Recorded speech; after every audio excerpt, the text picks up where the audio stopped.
આજના જન્માષ્ટમીના શુભ પર્વ પર હું સર્વ વૈષ્ણવોને તથા આપણી સમસ્ત હિન્દુ પ્રજાને અગિયારસનું મહત્ત્વ વિશે વાત કરવા જઈ રહ્યો છું। સૂર્યવંશી અમરીશ રાજાએ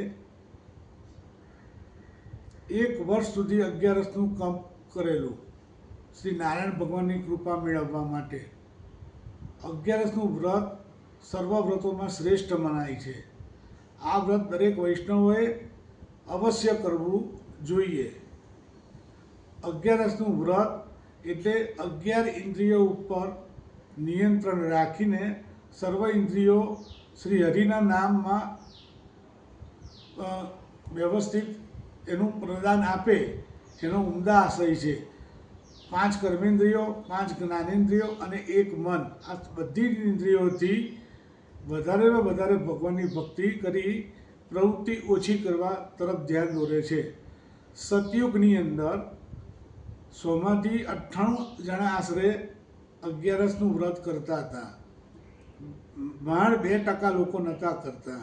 એટલે નર્કની અંદર, યમરાજાની અંદર તેનો સ્ટાફ ફ્રી રહી ગયો અને બધા લોકો બ્રહ્માજી પાસે ગયા કે અમને કામ આપો, અમે નવરા થઈ ગયા છે।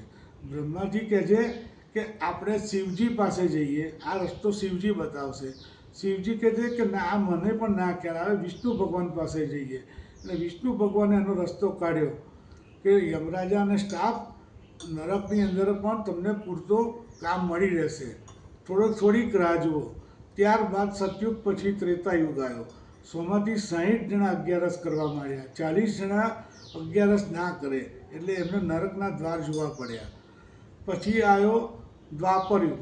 100માંથી 20% લોકો અગિયારસ કરતા હતા અને 80 નહોતા કરતા, એટલે નરક ફૂલ થવા માંડ્યું। છેવટે કળિયુગ આવ્યો। કળિયુગમાં માત્ર 10% લોકો અગિયારસ કરે છે, 90% લોકો અગિયારસ કરતા નથી। એટલે નરકના સ્ટાફને અત્યારે ઓવરબર્ડન વર્ક કરવું પડે છે। અગિયારસના વ્રતની અંદર નારાયણ ભગવાનનું પ્રિય વ્રત છે।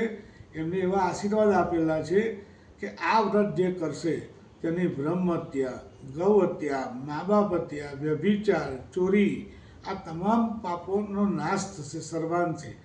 અને અગિયારસ નહીં કરે, તમામ પાપો અગિયારસની અંદર અનાજની અંદર નાખ્યા।